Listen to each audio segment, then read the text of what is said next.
Hemos estado pensando sobre los últimos días proféticos, la segunda venida de nuestro Señor y Salvador Jesucristo. Permítame decirle algo, amigo. No estamos hablando sobre algo que es incidental.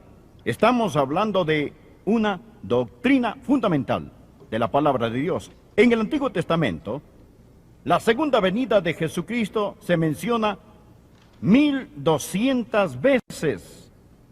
Y en el Nuevo Testamento hay más de 300 profecías directas referentes a la segunda venida del Señor Jesucristo. Si la Biblia da tanto énfasis a los últimos tiempos y su venida, por algo será.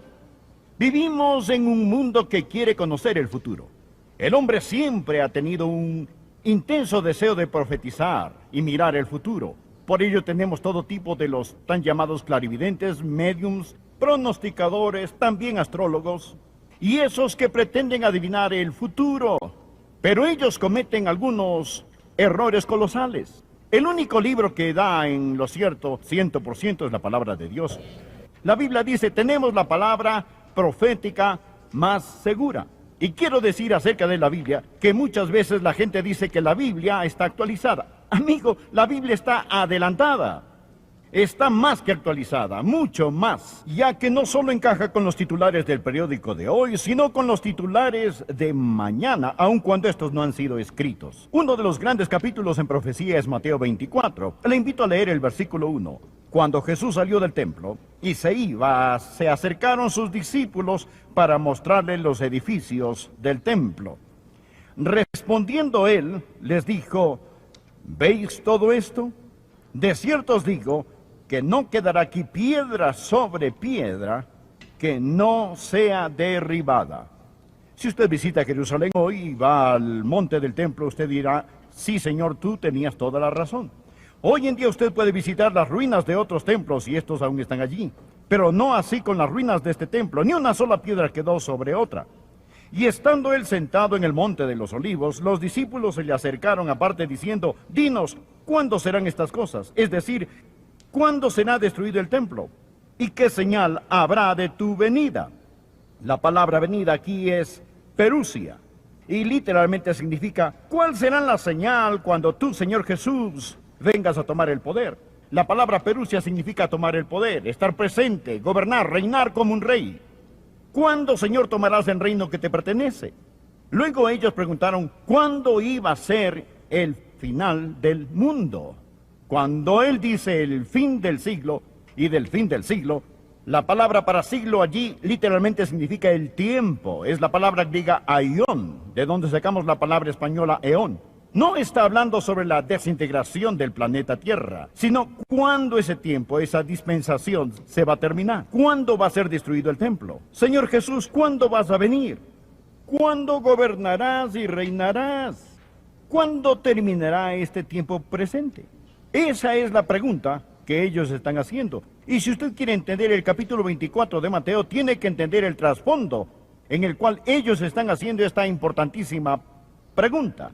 Ahora el Señor Jesús empieza a contestarles. Es lo que veremos hoy. El Señor les da las señales de los tiempos, cómo serán los tiempos entre su primera venida y su segunda venida, qué debemos anticipar, qué sucederá, y entonces cuál será la convergencia de estas señales para que podamos saber que el Señor Jesucristo está a la puerta.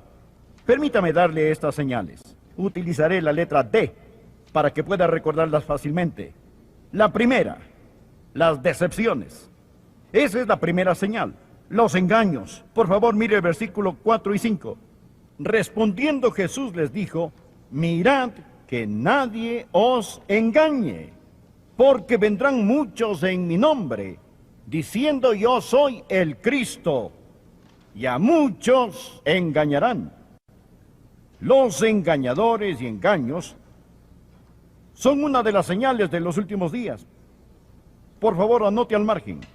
Primera Juan 4, versículos del 1 al 3. Primera Juan capítulo 4, versículos del 1 al 3. Amados, no creáis a todo espíritu, sino probad los espíritus si son de Dios, porque muchos falsos profetas han salido por el mundo.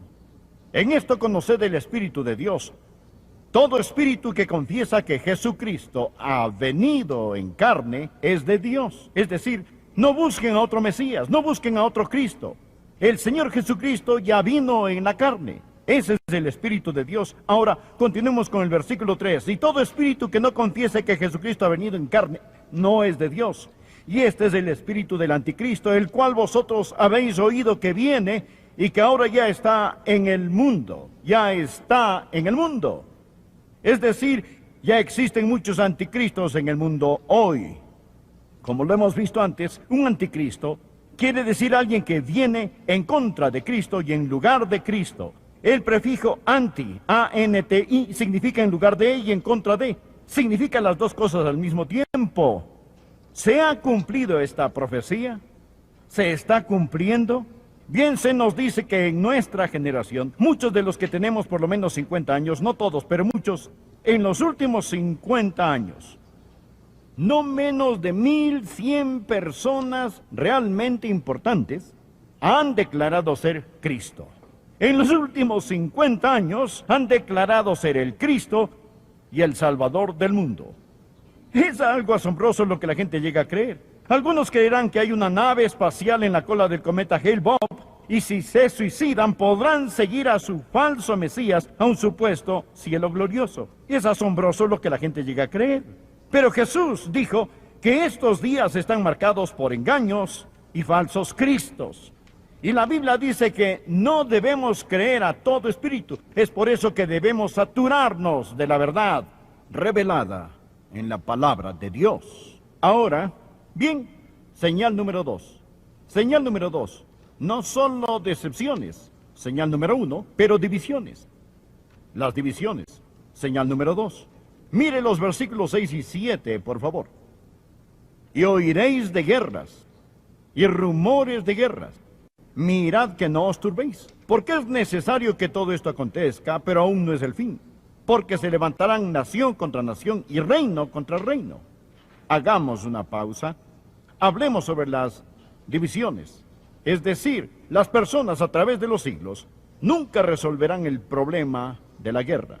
Mas supongamos que viviésemos en un mundo donde no hay más guerras. Eso demostraría que Jesús era un profeta falso. Pero hemos estado plagados por problemas y por guerras. Y al acercarnos al final de los últimos tiempos, vemos más y más guerras en número, en intensidad. Déjeme decirle que desde la Primera Guerra Mundial hasta el presente, ha habido por lo menos una guerra todos los meses. Ha habido un intento, desde la Primera Guerra Mundial, un promedio de uno mensual, un intento por derrocar el gobierno de algún país, ya sea por guerra, o por terrorismo, o por cambio político, económico, racial o religioso. Nuestro mundo está en un estado de enemistad. Piense sobre lo que está pasando en nuestro mundo de hoy. ¿Sabe usted que en los 6,000 años de historia humana, se estima que por lo menos 600 millones de personas han muerto en guerras en 6,000 años? En guerras. Ahora escúcheme. La mitad de ellas murieron a partir de los años 1900. Desde 1900, tantos como murieron en la guerra, por lo menos la mitad del total de los que han muerto, es igual a la misma cantidad que murió en todos los 6,000 años de historia humana. Vemos lo que sucede en el mundo hoy. El terrorismo se expande, los secuestros de aviones, los bombardeos, los asesinatos, los sabotajes, por todo lado. Hoy cuando pasamos por el aeropuerto nos revisan corporalmente. Tenemos que sacar todo lo que llevamos en nuestros bolsillos solo para atravesar ese magnómetro que ve si estamos portando algún contrabando en particular. Hemos visto lo que ha pasado recientemente en los Balcanes, lo que está pasando en Zaire. Ahora, vemos lo que está pasando en este mismo momento en la ciudad santa, en Jerusalén. Es el cumplimiento de las profecías. Zacarías capítulo 12, versículos 2 y 3, escúchelo. He aquí yo pongo a Jerusalén por copa que hará temblar a todos los pueblos de alrededor, contra Judá en el sitio contra Jerusalén.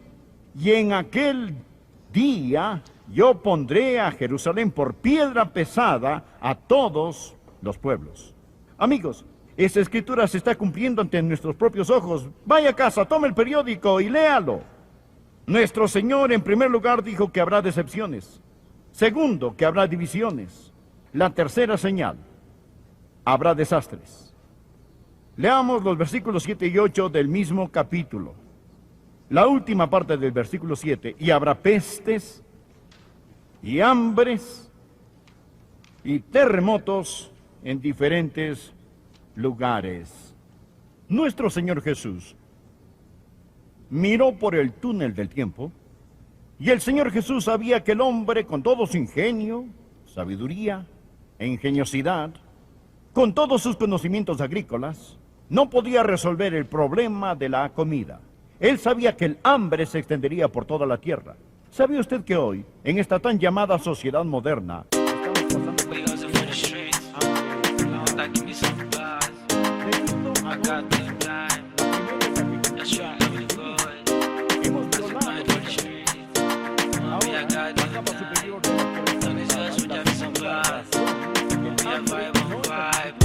Give me $80 on time, we're grinding all day, we don't even bother. The street too hard, nobody cares, nobody wanna know where you come from. You better hustle tight, just to be yourself, just to fight survival.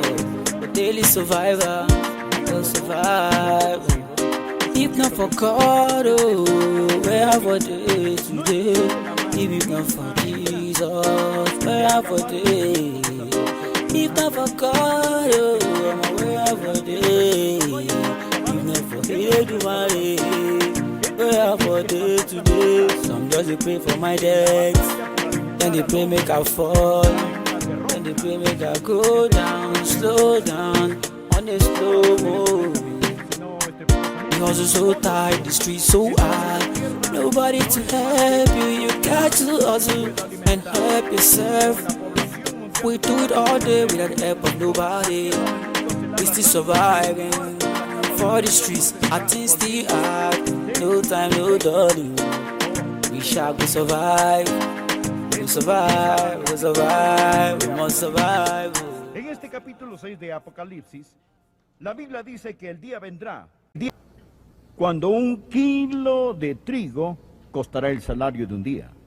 Se necesitará todo el salario de un día para comprar 1 kilo de trigo. Anótelo, Apocalipsis capítulo 6, versículo 6.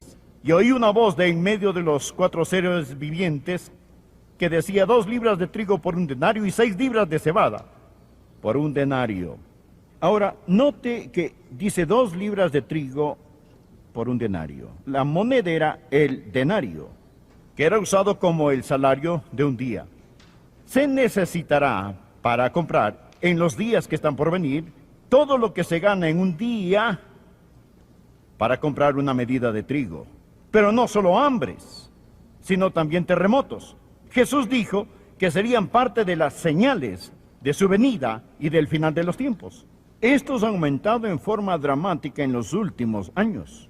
Los sismólogos, los que miden los temblores, han explicado lo que está pasando por medio de lo que llamamos las placas tectónicas. Es decir, que las masas de terreno de esta tierra están flotando sobre una superficie semisólida, semifundida. Debajo de la superficie, estas tienen un espesor como de 70 millas y flotan sobre el semifundido y ardiente centro de la tierra. Cuando estas masas de tierra, estas placas se acercan unas a otras, se crea una presión increíble que incrementa debajo de la superficie y solo pueden permanecer por un determinado tiempo hasta que empiezan a deslizarse. Cuando se deslizan cediendo esa presión, por supuesto que ocasionan un terremoto o fallas. Bien, es muy parecido a lo que sucede cuando el hielo se separa en los grandes lagos del norte. Cuando se separan, no solo significa que ha ocurrido un temblor, sino que también es probable que hayan más temblores. El New York Times publicó que hace varias décadas no había ocurrido ni un solo temblor que se pudiera medir en Colorado. Y desde entonces, más de 3,000 solo en Colorado se han registrado. La revista Time afirmó que ha habido más macrotemblores en los últimos 10 años que en los 100 años anteriores. Los sismólogos e historiadores han calculado que los temblores megalíticos han aumentado más de 2,000% desde que Colón descubrió América. Ahora, es un hecho comprobado que más personas han perecido en los terremotos en los últimos 120 años, en los últimos 12 años, que en los últimos 120 años. Jesús dijo que estos terremotos vendrían. Ahora, bien, en 1976 hubo un desastre de tal proporción que el único desastre, en mi opinión, más grande ha sido el diluvio de Noé. Más de 1 millón de personas murieron en China en un gran terremoto. Por favor, leamos el versículo 8. Jesús habla sobre estos desastres. Y él dijo, y todo esto será principio de dolores. La palabra dolores aquí literalmente significa las contracciones de parto. Es como si la madre tierra está con contracciones. Y nuestro mundo está embarazado con juicio. Estos son los principios de dolores. Cuando usted ve estas cosas, sabe que se está a punto de dar a luz. Permítame mencionar la próxima señal. Número 4, la difamación. Por favor, mire versículo 9, capítulo 24. Entonces os entregarán a tribulación y os matarán, y seréis aborrecidos de todas las gentes por causa de mi nombre. Ahora él habla sobre los creyentes. Aquellos que creen en el Señor Jesús, vamos a ser difamados. ¿Sabía que este mundo tiene lugar para casi toda religión excepto la de nuestro Señor y Salvador Jesucristo? La persecución va a concentrarse en el nombre de Jesús. Al mundo no le molesta la religión, pero Jesús les ofende. Porque Jesús dijo, yo soy el camino, la verdad y la vida. Nadie viene al Padre sino por mí. Bien, ¿sabía que más creyentes han muerto por su fe? Escúcheme, en este siglo que en todos los otros siglos desde el principio de nuestra era, más creyentes han muerto. En 12 meses, en la Segunda Guerra Mundial, se estima que más creyentes fueron torturados y ejecutados que los que murieron bajo Roma, al principio de los primeros siglos, en solo...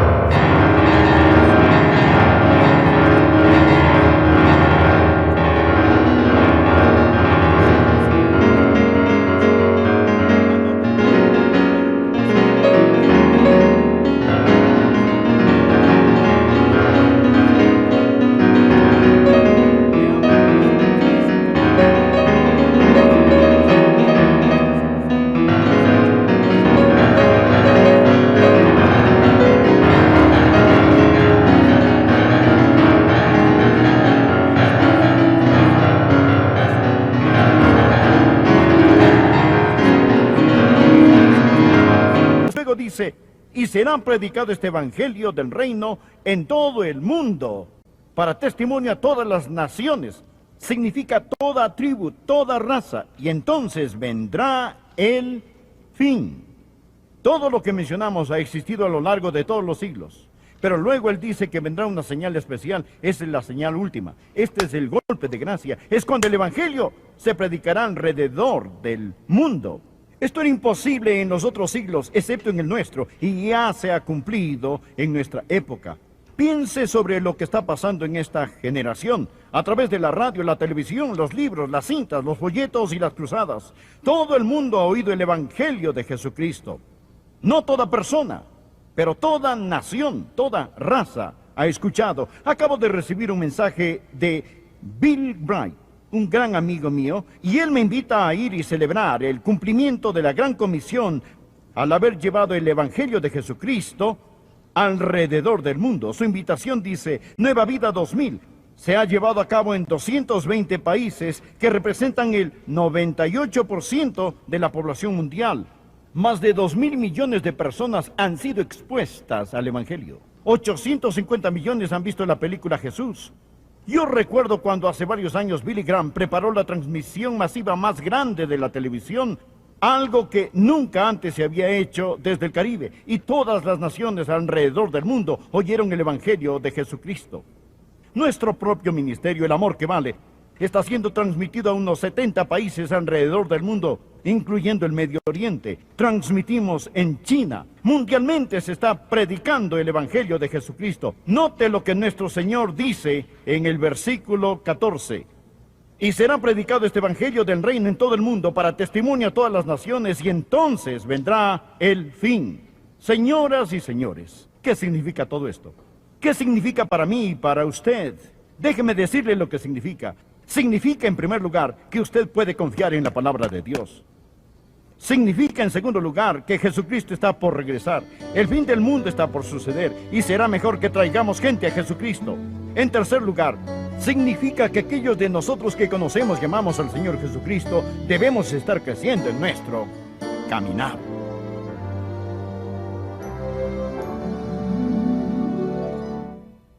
Amigo, deseo hacerle una pregunta de mi corazón a su corazón, tan sinceramente como puedo hacerlo. ¿Es usted salvo? No le pregunto si es católico, bautista, metodista o de otra denominación. Lo que digo es que usted necesita saber, sin lugar a dudas, que se ha arrepentido de sus pecados y recibido a Cristo como su Salvador personal. Le imploro que lo haga ahora. Ore así, Señor Jesús. Entra en mi corazón. Perdona mis pecados. Sálvame, Señor Jesús. Ore de corazón, ore con fe, y Él le salvará. Y si usted oró, escríbame y hágamelo saber, y le enviaré literatura que le ayudará a iniciar su vida cristiana.